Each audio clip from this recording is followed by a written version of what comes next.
conversation is going to be a really fun conversation. And before we dive into it, I want to backtrack about 12 years ago when I met Monica.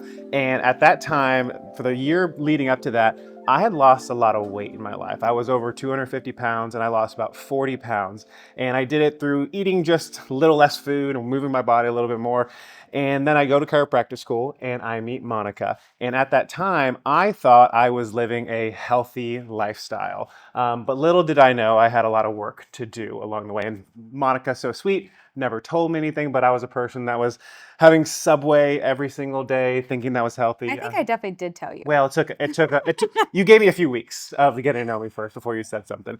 But I had all these ideas and thoughts of what I thought was healthy. And then I met Monica, got to know her a little more, saw her lifestyle. I'm like, oh, I have some leveling up to do. And today, what we're going to do is kind of share our journey of how we have redefined living a healthy lifestyle. And I think that Monica is an amazing person to start off this conversation with because she has literally been doing this for 15 years plus. And we also have a unique way of looking at it because I think the paradigm of healthy living has been skewed, especially over the last several years to decades. It's got this stigma to it almost, and we can talk about it. But healthy living, what is it all about? Let's talk about the perception because I think the perception is really interesting. I think a lot of people, when they hear the term healthy living, it's like, it's so boring, it's so strict, like it's going to be like depriving and no. No fun. Like no fun. Yeah. Like why would I do that? I would only do that if I had to, and maybe I feel like I have to right now, and oh, that sucks.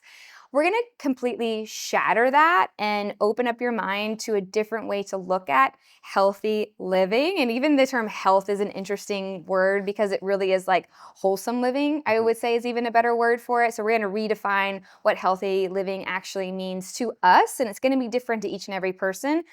But we're going to guide you on a journey to recreating what that means for yourself, which I'm really excited to dive into. I think the first thing is to determine, like, why is it even important to focus on your health? I think everyone understands that. And for years, we did a class called our Optimal Living 101 class. And one of the first questions we ever asked is like, what does your optimal life look like to you? And people would list off different things. And then the follow-up question would be that if you lost your health, would you be able to do those things at that highest level? And every single person would always say no, because we realize that when we have headaches, when we're disconnected, when we're feeling like depression, anxiety, and all these symptoms and disease processes, we can't live our life to the fullest. And, you said something like, why do we have to do it? You can absolutely wait till life knocks you over and, you come from a place of pain and disease to make these changes, or we can start being proactive and come from a place of empowerment. And that's really where hopefully people that are watching these videos, we have a big mixture of people that come through our office and watch these style of jam sessions. Hopefully you're at a place that you don't have that full-on disease process, but if you are, we can start making micro steps to not just make it so overwhelming, but we can actually start creating small changes over time. Yeah, so wherever you are on the spectrum, we're going to just make this way of living super attractive to you and hit your value point so that it's going to be applicable to whoever is watching. But essentially, like, even the first sign of any disease in the body is actually fatigue, like a lack of energy. So that's what a lot of people come to us for. Like, it's kind of like, this is what's going on. Oh, also, I don't have energy. So it's like very, very common. Like, I think one of the most Google searches is like for health and wellness is like how to get more energy. Like, everyone wants that because when you don't have energy, you can't show up. So for me, my energy became zapped when I was 17. That was the first sign of any disease in my body. And I remember in that moment, as an athlete, I couldn't run as fast, like my performance kind of tanked. But outside of that, even I felt like my energy to even show up with my friends was different. My energy I was in high school, so for homework, but this could apply to someone at work, like my mental capacity was not there. And even just like my sleep wasn't there. So like everything from a lack of energy, everything is affected. So this is also a moment to kind of reflect on, if you don't have energy, what else is that affecting? And how can I invest more into myself to gain more of that? Because that's going to be a positive side effect of recreating what healthy or wholesome living is to you. So let's go in. And I think, awareness is definitely that first step. And hopefully you, again, like we said, you're not getting hit over the head by a frying pan to make some shifts and changes, but like if we define health, everyone's health journey is going to be different. Like you are looking for things, we're married and we have a lot of similarities, a lot of differences as well, but your vitality, your optimal health, your optimal living for you is different than me, which is different than Dr. Eric and Dr. Lauren, Roseanne, and all of the people that go through this and everyone in the world. So I think it's really understanding like, what is it that you want to achieve in your life and what are the things that you need to do from a health perspective? And that can be physical health.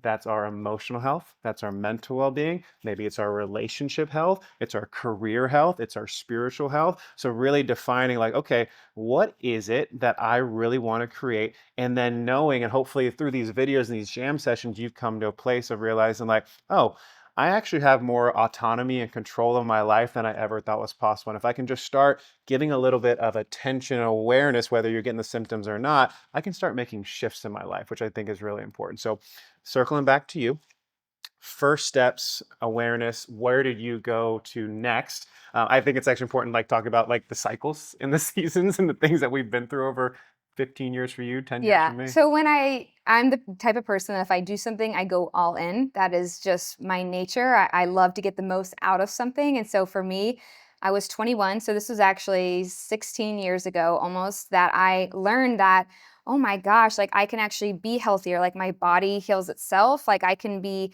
autonomous essentially, that I need to look at my environment, what I'm breathing in, what I'm consuming, not just through my mouth, but also what I'm consuming through my ears, my eyes, all the things. Like I need to be aware of everything that's around my body temple, essentially. And that's what's going to lead me towards more vitality, more wellness, more optimal health, or it's going to continue leading me away from it. And so for me, I became extreme. So if you're like me, this is permission to just go ahead and honor that and just go ahead and go for it. And so for me, I went to my house. I learned about like cleaning supplies. I learned about nutrition, everything, like lotions on my body, mindset, everything. So I went to my house and I completely wiped everything out of my cabinets that wasn't going to cultivate wellness. And so at the time, I didn't even have money necessarily to replace it, but I just know that it needed to go. So like I had this huge like box of all this toxic stuff, I would say, and I got rid of it from my pantry to under my cabinets and my bathroom, everything. These medicines that I knew that I didn't want to take anymore because it wasn't helping me. It was just kind of covering up symptoms, and I wanted to replace that with like more supplements, healthier foods, things like the essential oils, just investing in a different way, like making my money go differently essentially. But that was how it was for me. It just completely got rid of it. So I actually met Matt kind of at the tail end of my really extreme phase where I really wouldn't cheat, so to say, with what I was eating. Like everything at my house was super clean, super like, whoa, you open my cabinets, I had wow. never even seen half of the things that I didn't even know what some of these things no were. idea what these different, turmeric, arrowhead root, all this different stuff. I am like, what is this stuff? And I think at the beginning, I really didn't give myself the liberty or the freedom to kind of like live a little within that.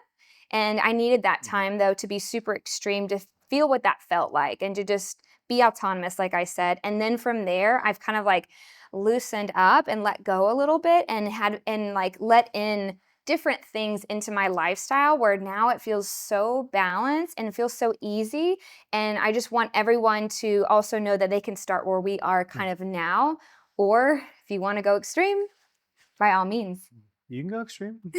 I don't suggest it necessarily because that's more of a likelihood. Sometimes we need that though. Sometimes we absolutely, depending on Yeah. where you're at on your health journey, yeah, you might absolutely need that. I think of it this way, and this applies to health, just applies to like wisdom in general. There's these phases that happen. It's like you hear about something and excuse me, you don't understand anything. You've never even heard about it. And you have this lack of awareness, whether it's health, whether it's something in a career or some habit or vocation, like you have no idea about it. And then you get introduced to it. And it's maybe like something out there, you don't really look at it, but then it keeps coming into your field a little bit more.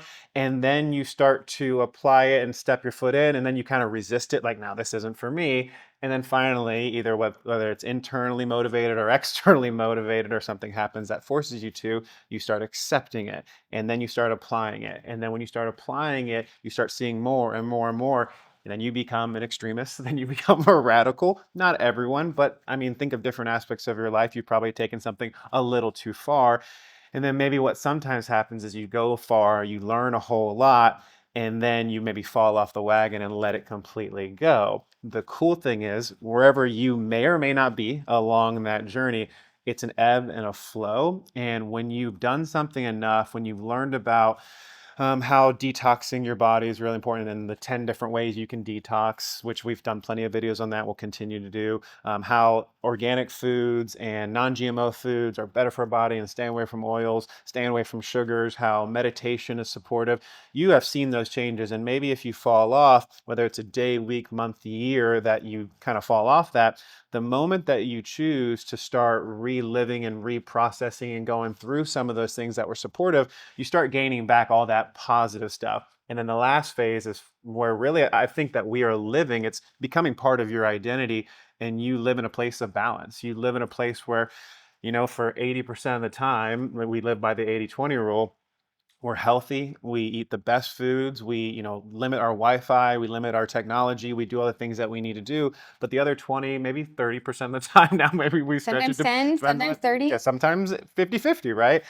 We live and experience life. And for me, that's that emotional part, because I don't think that we would be in the same place that I am from a happiness standpoint if we would have been living that life that you were living 10 Yeah. years ago. And everyone's different. That may light you up. To me, that didn't light me up. I love to go out with our family and have a whole pizza to myself and a few beers, maybe a few cocktails, and enjoy the night out. And that's not necessarily the healthiest thing. These tattoos aren't necessarily the healthiest thing for the body, but what it gives me and the happiness it gives me, I feel outweighs a lot of that negativity. And so it's just getting to that place of knowing I do a lot for my body and I do a lot for myself. And if I do these things, it's not going to destroy me, and I'm going to be able to bounce back from it. But here's also the shift that we've made that is important when you say, like, I have beer and I have pizza and stuff like that. It's how you consume it is also the most important part. How you digest it, assimilate, and eliminate it is everything. Because if you think, let's say you go to like a pizza shop, let's just use that example, and you're like, oh my gosh, I'm so guilty right now. Like, I'm gonna eat this whole pizza. I'm gonna gain like 5 pounds. I'm gonna feel horrible. You will. You will. And when you're eating it, you're going to be in a state of stress to where you're not going to utilize any nutrition from any of it. And it's going to be bad. I'm just going to make it super easy to understand. But if you go to this pizza shop and you're like, you know what? This is going to be so fun. This is going to feel so good. My body can handle it. My body's actually amazing, and it's built to detox and to handle moments like this. And let's just say this is good flour. Who knows? Who knows the quality of the products? We don't know what kind of pizza shop we're going to, but we're gonna be okay. And maybe tomorrow I don't have a pizza, and maybe tomorrow I don't have a beer, and I just kind of clean up a little bit of how I'm eating to kind of balance out what I did today.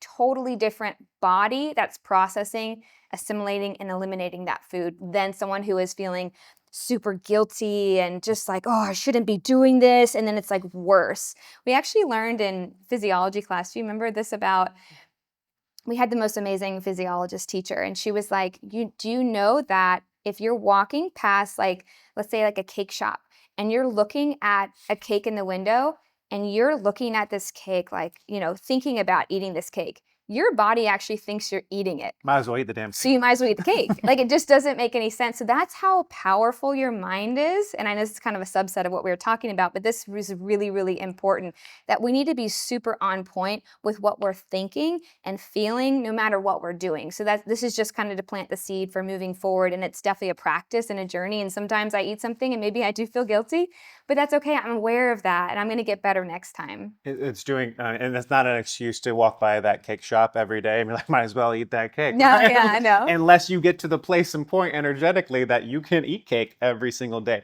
Me personally, my body would speak to me if I had cake every day. I have a lot of cake in one day, and then I know I probably shouldn't have cake for the next couple of weeks because my body doesn't respond as well when I do that. And that's just the awareness piece.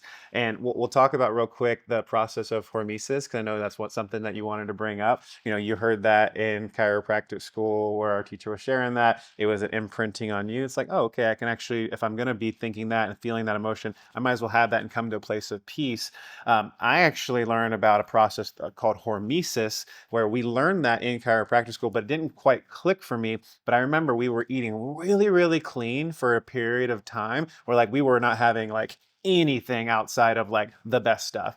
And I was training for a race, I think it was. And then after the race, I had a couple days later, I had Krispy Kreme donuts. For those of you that don't know, Dr. Lauren loves some Krispy Kreme donuts. It's a childhood thing, and I wasn't necessarily the biggest fan of it, but we got Krispy Kreme donuts, and I remember having it, and I had like 4 or 5 And of you them. probably hadn't had it in Hadn't had it a in long forever. time. And I remember the next day waking up and I looked at my body. I was like, I feel a little bit more cut. I feel like actually I slept really, really good. And I felt like I woke up with more energy. And I'm like, that makes no sense. But then I remembered hormesis and then I looked it back up. And what hormesis is, it's essentially that a little bit of bad, a little bit of toxicity, a little bit of negative, cold therapy, something that can maybe shock the system if you had it too much is actually a really good thing in the long run because we're living life in a certain way. We have these certain set points, and then this shock comes in, this input comes in. Your body then has to go through the shift and change. Physiological responses and biochemical reactions start happening in the body. You actually turn up maybe your metabolism or other aspects of your body, nervous system regulation to an extreme that then it can balance back out. And it's almost like anyone that's worked out, you keep doing the same workout over and over again. There's going to be a certain limit that you can keep growing. You have to do like those reverse curls or do something a little bit different to then get that next step and that next layer and gain. So I always remember that Krispy Kreme donut that if I'm feeling kind of stuck, guess it's time for a KK run and we got to go get some donuts. But that's just to give you the example to understanding that you don't have to not do anything that you truly enjoy. If you enjoy that donut, you enjoy that cake, you enjoy that glass of wine, know that it doesn't have to always have a negative effect if we utilize it in a correct way. We're doing more things that are supportive. And also for me, like if I am going to have, let's say, a glass of wine, I want to bring in mindset because this takes like healthy living. I'm putting in quotes because again, that's not the word I will use anymore.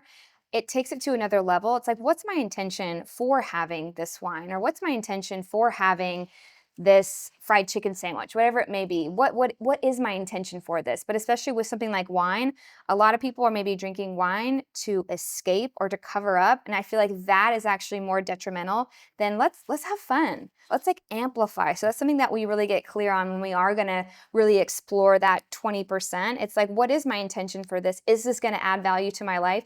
Yeah, it actually is this time. But before it maybe wasn't, and that's why it was hurting me. So I think that's a really big piece to talk to. You mentioned this, just brought it up. There is that emotional component, but like what is healthy living? It's learning more. It's, learning about supplementation, learning about things that can support the detoxification process. So that if you do those things, you can actually move through with much more ease and grace and enjoy it. And you have been the model of just continuing to learn about the detoxing process. And so when we have wine or any couple of drinks, like we'll most of the time have activated charcoal because we know that we're going to enjoy this. We have it at night. We make sure we sober up before we go to bed. And so that way the body can actually, when we sleep, get rid of those toxins, bind to that. If you're going to have a lot of bread, which you don't normally do, you'll have that stuff through your GI system. What's the Digestive enzyme. digestive enzymes to activate her digestion system to start breaking down that food so much better. So I say that just because healthy living is a journey and a process. There's nowhere to arrive to. We have been learning for over a decade, and every couple of weeks to months, like there's something new that comes up, and you can become overwhelmed with that. But again,